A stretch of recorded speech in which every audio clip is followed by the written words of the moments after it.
That roof.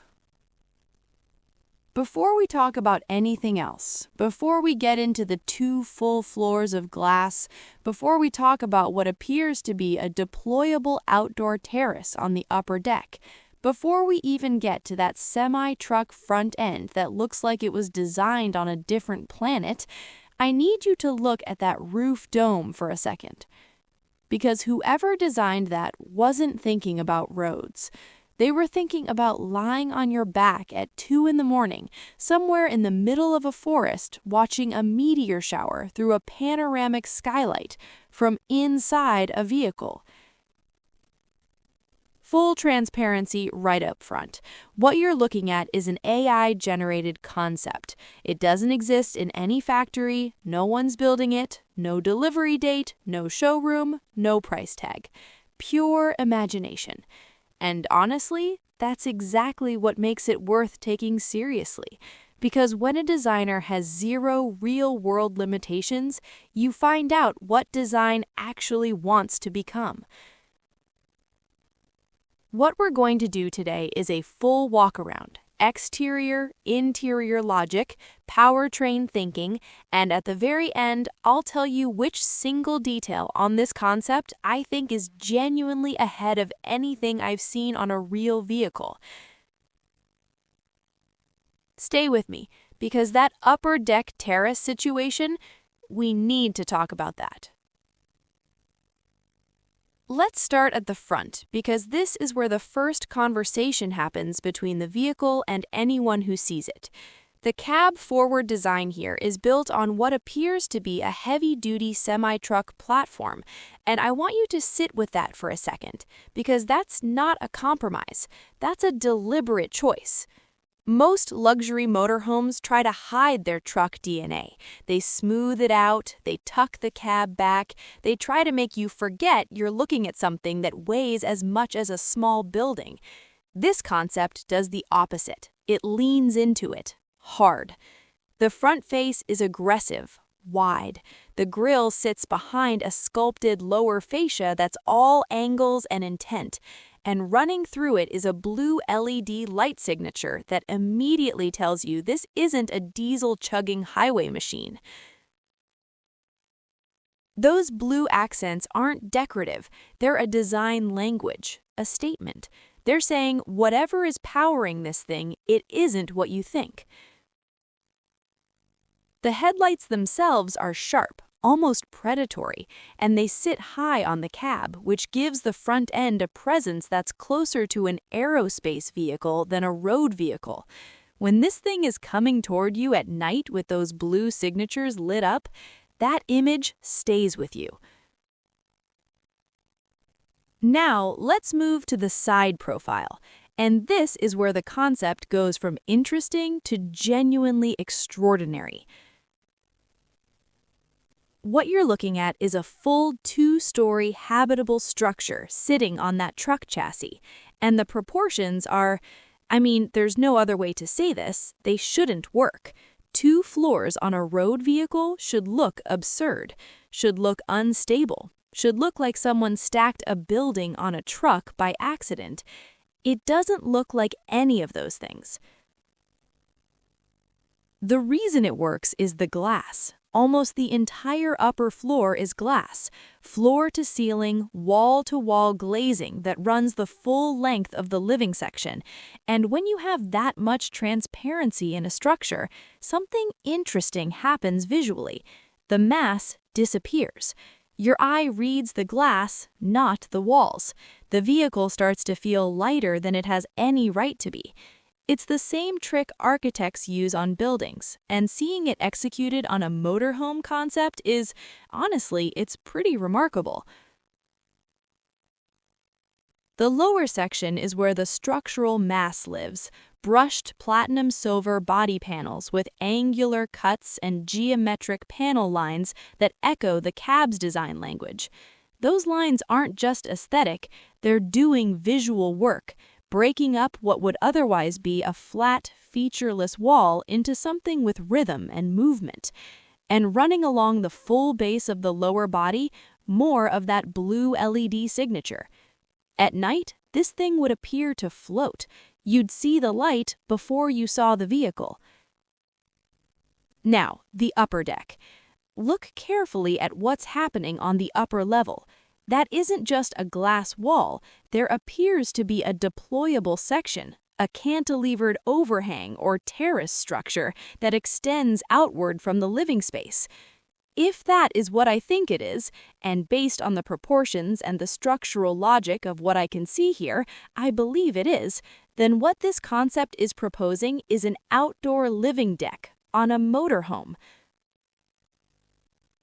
Think about what that means.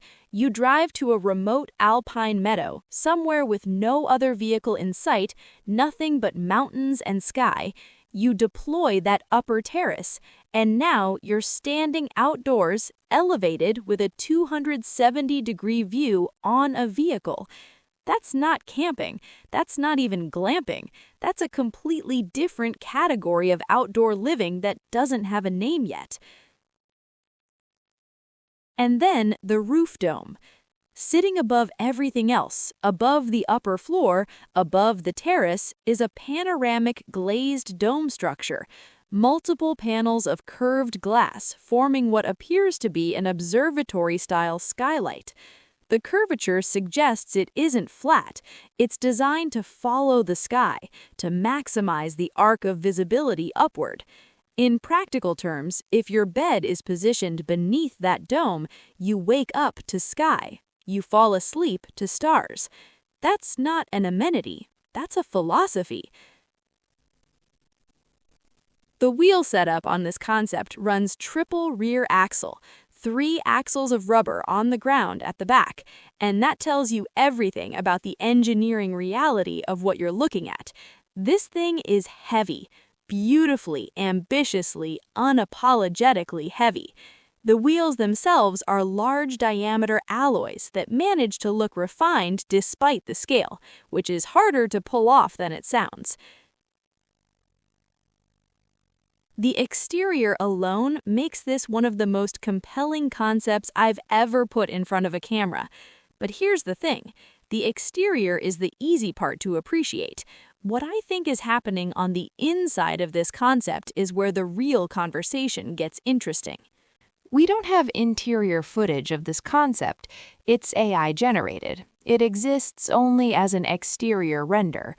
But that's not going to stop us, because the exterior tells us an enormous amount about what the interior intent is. This is the detective work part of the analysis, and honestly, it's one of my favorite things to do with a concept like this. So let's build the interior from the outside in. The basic layout logic. First, 2 floors. That's the foundational reality. Based on what I can measure visually from the proportions here, the lower floor likely sits at somewhere between full standing height and slightly compressed. Think a standard high-spec RV interior, which is already generous. But the upper floor? The upper floor, based on the exterior glass height, appears to offer full or near full standing clearance. That matters more than people realize. There is a psychological threshold in a mobile living space, the difference between a space that feels like shelter and a space that feels like a home. That threshold is almost always ceiling height. The moment you can stand fully upright, move freely, not feel the walls pressing in, everything changes. Your nervous system relaxes. You stop feeling like a guest in a vehicle and start feeling like you live somewhere. This concept appears to have been designed with that threshold in mind on both floors. The lower floor, functional core. The lower level is where I'd expect the functional infrastructure to live, based on the exterior proportions and where the chassis sits relative to the habitable structure. The lower floor would logically house the kitchen, the wet bath, mechanical storage access, and likely a secondary sleeping area or convertible lounge. The kitchen in a space like this, if the designer had genuine ambition, would be a galley-style layout running along the interior wall with professional-grade compact appliances, induction surface, convection oven, and integrated refrigeration. Not RV appliances, residential appliances, engineered to the scale of the space. The difference between those two things is the difference between making food and cooking a meal. The bathroom would almost certainly occupy a dedicated zone, not a wet bath where everything shares the same 12 square feet, but a properly divided space, separate shower enclosure, real fixtures. Again, the exterior proportions support this. There is enough volume here. The upper floor, where the magic lives. Now, the upper floor is where this concept becomes something genuinely different. The full-length glass wall on the upper level, floor to ceiling, running the entire habitable length, would transform the upper living space into something closer to an observation lounge than a motorhome. Imagine a long, open living area with a panoramic wall of glass on one side, with whatever landscape you've driven to framing the entire space. A mountain range, a coastline, a desert at golden hour. The view becomes the interior design. The outside world is your art on the wall. This is what the camping and overlanding community would lose their minds over, by the way. Imagine driving this into a remote off-grid location, somewhere most vehicles can't reach, and waking up on that upper floor with that glass wall facing a wilderness that no hotel could ever replicate. That's not luxury for luxury's sake, that's luxury with a point. The upper level would logically house the primary bedroom suite. Based on where the roof dome sits, I'd position the bed directly beneath it, which would give you that full skylight overhead experience, waking up to natural light filtering through a curved panoramic dome, shifting with the time of day, moving with the weather. There is no alarm clock that competes with that. If the deployable upper terrace is real, and everything about the structural logic says it is, then you're looking at an outdoor living space elevated off the ground. In a camping context, this is extraordinary. You could have outdoor furniture up there, a small table, chairs, a coffee in your hand watching the sun come up over a mountain ridge from a second-story deck on your vehicle. No other vehicle does this. The cockpit. The cab-forward design means the driver's area is distinctly separated from the living section, which is actually a significant quality-of-life detail. You don't want your living space bleeding into your driving space. The separation creates a psychological boundary. When you're in the cab, you're traveling. When you step back into the living section, you've arrived. In a concept this forward-thinking, I'd expect the driver interface to be heavily digital, a full-width display dashboard, head-up display integrated into the windscreen, possibly semi-autonomous highway driving assistance. The blue LED design language from the exterior would almost certainly continue into the cockpit ambient lighting. Think less traditional truck cab, more private aircraft flight deck. Smart systems. A vehicle this ambitious would need equally ambitious systems running behind the walls. Climate control would need to be zoned. Upper and lower floors have different thermal logic given the glass exposure. Smart glass technology, electrochromic panels that can tint on demand, would be essential for the upper floor glazing. Otherwise, that space becomes a greenhouse in direct sun. The technology exists today. It's in architectural buildings. Putting it in a vehicle of this scale is an engineering challenge, not an impossibility. Let's talk about what would actually power this thing, because this is where a concept like this either holds up or falls apart under scrutiny. First, the honest reality. A double-decker vehicle of this mass, with full habitable amenities on 2 floors, would be one of the heaviest road vehicles ever conceived. We're talking, based on the proportions, something in the range of 25 to 35 tons fully loaded. That's not a small engineering problem. That's a significant one. The blue LED design language throughout this concept is not accidental. Everything about the visual identity of this vehicle points toward electric propulsion. The aesthetic is clean, tech-forward, deliberately distanced from anything diesel or fossil. If this concept were ever translated into real engineering, hypothetically in a near-future production scenario, you're almost certainly looking at a high-capacity electric drivetrain. The challenge is range. A vehicle this heavy, moving at highway speeds, would consume energy at a rate that would demand a genuinely enormous battery pack. We're potentially talking in the range of 500 to 800 kilowatt hours, which is 5 to 8 times the battery in a current production electric vehicle. The technology to do that exists in pieces. Solid-state battery development is closing that gap.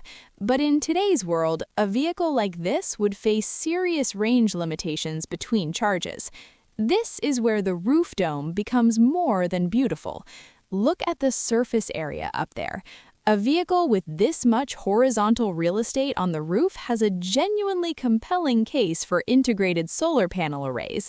Not as a primary power source, the math doesn't work for propulsion at this scale, but for supplementary power, running climate systems, lighting, smart systems, and topping up the battery during stationary off-grid stays. In a boondocking scenario, parked for 2 or 3 days in an open landscape with full sun exposure, that solar integration could meaningfully extend your off-grid capability. Hydrogen fuel cell propulsion is the other serious contender for a vehicle this massive. The torque characteristics of hydrogen fuel cell electric systems at heavy vehicle scales are actually compelling. There are already hydrogen-powered heavy trucks in limited operation today. A vehicle like this could, in a near-future engineering scenario, run on hydrogen with significantly better range than a battery-only solution. The triple rear axle tells you the designer understood the weight reality here. That's not an aesthetic choice. That's load distribution engineering baked into the visual concept. If someone were ever brave enough to actually build this, and I want to be clear, no one currently is, the powertrain question would be the most complex problem to solve. But it wouldn't be an unsolvable one. All right, here's where I tell you what I actually think.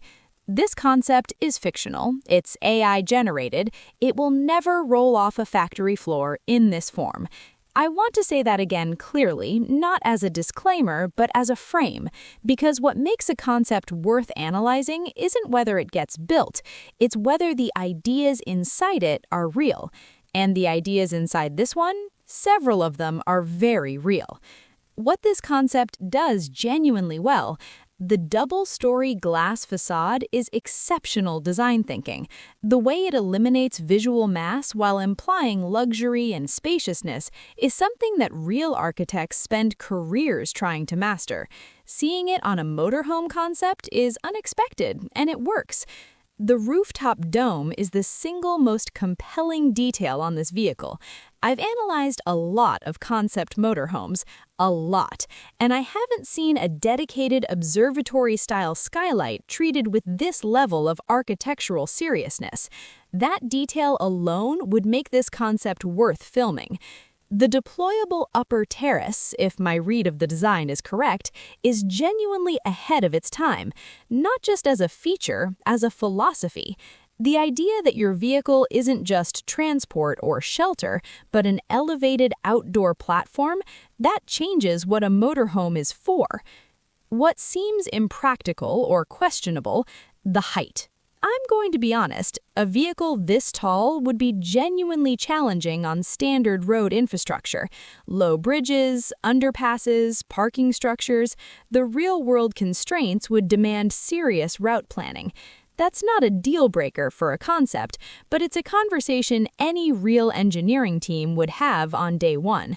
The weight-to-range challenge with electric propulsion is real and significant. This isn't an easy problem. What I'd change? The front cab, as impressive as it is, feels slightly disconnected from the living section behind it, like two separate design conversations joined at the neck. I'd want to see more visual integration between the cab's aggressive angular language and the flowing glass architecture of the living section. That seam is the one thing I keep coming back to. What it says about where design is heading? This concept is part of a larger conversation that's happening right now in luxury mobility, the idea that the destination and the journey can be the same thing, that your vehicle isn't getting you somewhere, it is somewhere.